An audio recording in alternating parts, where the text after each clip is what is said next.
దగ్గర మనం రామకృష్ణ గారు ఒపీనియన్ తీసుకుందాం అంటే నేను కొంచెం రీసెర్చ్ చేశాను. కాన్స్టిట్యూషన్ లో ఆర్టికల్ 101(4) ప్రకారం ఒక ఎమ్మెల్యే డిస్క్వాలిఫికేషన్ అంటే ఏంటి, వీళ్ళు వస్తే ఎలా ఉంటుంది, రాకపోతే ఎలా ఉంటుంది అనేది న్యాయ నిపుణుడిగా ఆయన చెప్పారు. రామకృష్ణ నమస్కారం. నమస్కారం పవన్ గారు. సార్ వీళ్ళేమో మేము రాము అంటున్నారు, మాకు ప్రత్యేక హోదా, ప్రత్యేక హోదా గురించి కాదు కానీ ప్రతిపక్ష హోదా, లేదంటే వీళ్ళకి ప్రతిపక్ష హోదా ఇవ్వాలేమో వీళ్ళ చెప్పినట్టు ప్రకారం as per rules and regulations ఉన్నా లేకపోయినా. సో అది కోరుతున్నారు, కోర్టుకు కూడా వెళ్ళారు. అది వస్తేనే మేము అసెంబ్లీలో అడుగు పెడతాం, లేదంటే మాకు మైక్ ఇవ్వరు, ముఖ్యమంత్రితో సమానంగా నాకు మైక్ ఇవ్వాల్సిందే అన్నటువంటి ఒక డిమాండ్ ఉంది. సో ఇలా ఎన్నాళ్ళు చేస్తారంటే ప్రమాణ స్వీకారాలు చేశారు, మొదటి శాసనసభ సమావేశాలు అప్పుడు జరిగాయి, పూర్తి స్థాయిలో ఇప్పుడు మళ్ళీ జరుగుతున్నాయి. ఈ సెషన్స్ అయిపోయి ప్రాపర్గా 60 రోజులు కనుక వీళ్ళు రాకపోతే ఇది ప్రయర్ నోటీస్ ఇచ్చి మాకు ఇలా ఆరోగ్యం బాగాలేదనో లేదంటే ఇతరత్ర కార్యక్రమాలు ఉన్నాయో మేము రాలేకపోతున్నాం అని చెప్తే ఓకే, కానీ ఎటువంటిది చెప్పకుండా మాకేదో లేదు కాబట్టి రాము అంటే డిస్క్వాలిఫై చేయొచ్చు అన్నటువంటి ఒక క్లాజ్ అనేది భారత రాజ్యాంగంలోనే ఉంది. ఇప్పటిదాకా అయితే ఎవరిని దీని కింద డిస్క్వాలిఫై చేయలేదు. మరి కొత్తగా ఆంధ్రప్రదేశ్లోనే, అంటే కొత్త రాష్ట్రం అనుకున్నాం, 10 ఏళ్ళు అయ్యింది ఈ ప్రయాణంలో, ఎన్నో విచిత్రాలు చూస్తున్నాం, ఇంకా ముందు ముందు చూడబోతున్నాం. అందులో ఇది కూడా ఏమైనా చోటు చేసుకునే అవకాశం ఉంది అని మీరు భావిస్తున్నారా? పవన్ గారు, మీకు అదేవిధంగా ప్యానెల్లో ఉన్న పెద్దలకందరికీ కూడా నమస్కారం. ముఖ్యంగా వైఎస్ జగన్మోహన్ రెడ్డి వ్యవహార శైలి మొదటి నుంచి ఈ విధంగానే ఉంటది.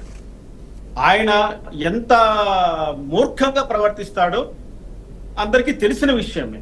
కానీ ఇప్పుడైతే ఇటువంటి సమయంలో ఆయన ఇటువంటి నిర్ణయం తీసుకోవడం అన్నది ప్రజలకు ఆయన చాలా ద్రోహం చేసినట్లే లెక్క.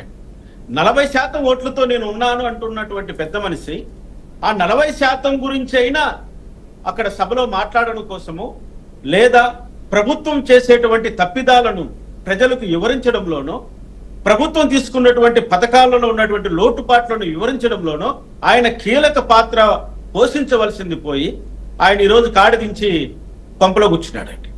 ఇక్కడ ఎందుకంటే ఇప్పుడు రాజ్యాంగంలో నిబంధనలు అవన్నీ కూడా మనం పెట్టుకున్నవి. ఇప్పుడు ఆ నిబంధన ప్రకారం వాళ్ళపైన డిస్క్వాలిఫికేషన్ అన్న ఒక అస్త్రాన్ని ప్రయోగించాలంటే 60 రోజుల పాటు వాళ్ళు సభకు హాజరు కాకుండా ఉండాలి వితౌట్ పర్మిషన్. 60 రోజులు అన్నది కూడా ఏంటి, కంటిన్యూస్లీ ఫర్ 60 days. ఇక్కడ మనకు అసెంబ్లీ ఒక సెషన్ అన్నది 15 రోజుల, లేకపోతే 20 రోజుల, లేదా 2 రోజుల, 5 రోజుల అనేటువంటి ఒక షార్ట్ పీరియడ్ గా జరుగుతూ వస్తాం. ఆ విధంగా జరుగుతున్నటువంటి అసెంబ్లీ 60 days వరకు కంటిన్యూస్ గా వాళ్ళు ఆబ్సెంట్ కావాలంటే it's take more than 1.5 year. ఒక 1.5 year ఖచ్చితంగా పడుతుంది. ఇక్కడ జగన్మోహన్ రెడ్డి యొక్క ధైర్యం ఏంటంటే, ఏదో ఒక రోజు అసెంబ్లీలో కూర్చొని వచ్చాడు అనుకోండి, సంతకం పెట్టి వచ్చాడు అనుకోండి, ఆ పాత రోజులన్నీ కూడా మారిపోయిపోతాయి. మళ్ళీ అక్కడ నుంచి మళ్ళీ 60 days కౌంటింగ్ కావాలి. కాబట్టి రాజ్యాంగంలో ఉన్నటువంటి ఈ కఠినమైనటువంటి నిబంధన వీళ్ళకు బహుశా ఇబ్బంది కలిగించకపోవచ్చునేమో అని నేను అభిప్రాయపడుతున్నాను.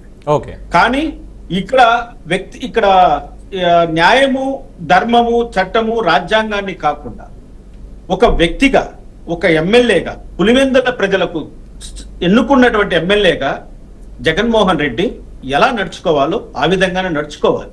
సభా సాంప్రదాయాలను గౌరవించాలి, సభకు వెళ్ళాలి, సభలో జరుగుతున్నటువన్నీ కూడా తన ప్రజల ముందు ఉంచాలి, తన వాదన సభలో వినిపించాలి. కానీ నువ్వు గుడి సెట్ వేసుకున్నట్లుగా ఇక్కడ అసెంబ్లీ సెట్ వేసుకొని నువ్వు మోక్ స్పీకర్ పెట్టుకొని మోక్ అసెంబ్లీని నిర్వహిస్తానని చెప్పడము ఎంత హాస్యాస్పదమో ఒకసారి ఆలోచించండి. రామకృష్ణ గారు ఏమన్నా స్టూడెంట్ రామకృష్ణ గారు సచివాలయం సెట్ వేసుకున్నాడు కదా ఇంట్లో, మొన్నటిదాకా మనకు తెలియలేదు. సచివాలయానికి వెళ్ళలేదండి ఆయన, సచివాలయానికి వెళ్ళలేదు, ఇంట్లో సెట్ వేసుకున్నాడు.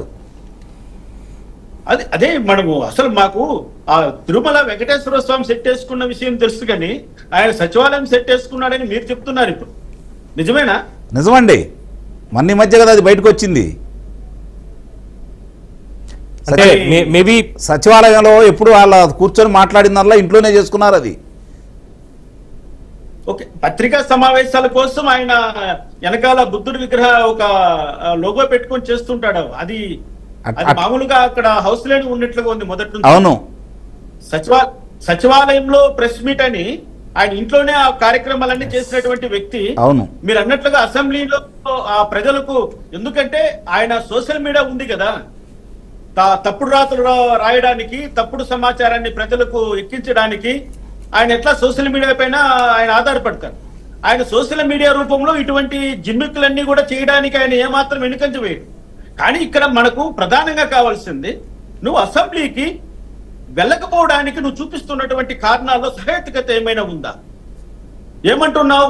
నాకు సభానాయకుడు, ఇప్పుడు ముఖ్యమంత్రి గారంటే సభానాయకుడు, ముఖ్యమంత్రి గారు అసెంబ్లీలో ప్రసంగించడం అన్నది చాలా దీర్ఘంగా ఉంటుంది, అన్ని సమస్యలపైన ఆయన అడ్రస్ చేయాలి.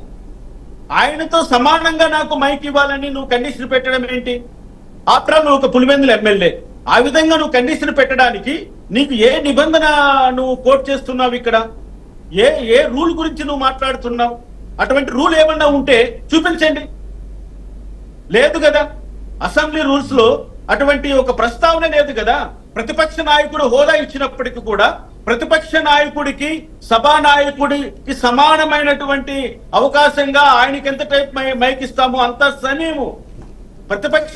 సరే సార్, కొన్ని అంటే నేను మధ్య మార్గంగా బీఆర్కే న్యూస్ వేదిక ద్వారా ప్రజల తరఫున ఇలాంటి న్యాయ నిపుణుల్ని, విశ్లేషకుల్ని, పార్టీ నేతలు అందరినీ కూడా ఒకటి అడుగుతున్నా. ఏంటంటే ఇందాక చెప్పాను సామెత, కరవమంటే కప్ప కోపం, విడవమంటే పాము కోపం. సో ఎవరో ఒకళ్ళు అయితే కాంప్రమైజ్ అవ్వాలి. అటు సైడ్ అవ్వరు అనుకుందాం. అట్లీస్ట్ మీరైనా సరే ఏదో ఒకటి ఇచ్చేసాం, అక్కడ రఘురామకృష్ణరాజు ఉన్నాడా, లేదంటే అయ్యన్న పాత్రుడు ఉన్నాడా, ఇవన్నీ నీకు ఎందుకయ్యా? 11 మంది ఎమ్మెల్యేలు అంటే దాదాపుగా 22 లక్షల మంది జనాభా మిమ్మల్ని ఎన్నుకున్నారు. ఇగో నీకు ఈ హోదా ఇచ్చేసాం అనుకో, వచ్చి అక్కడ ఉన్న సమస్యల మీద పోరాడని అట్లీస్ట్ ప్రభుత్వం నుంచైనా ఒక మాట చెప్తే ప్రజల పక్షాన. సార్ ఇది నేను అంటుంది పవన్ గారు, అదేదో మన ఇష్ట ప్రకారం ఇచ్చుకునేది కాదండి. అధికార పక్షం రాజ్యాంగాన్ని 150 సార్లు లాగా మార్చామండి. రాష్ట్ర అభివృద్ధి కోసం ఒక్కటి మారిస్తే రాజ్యాంగం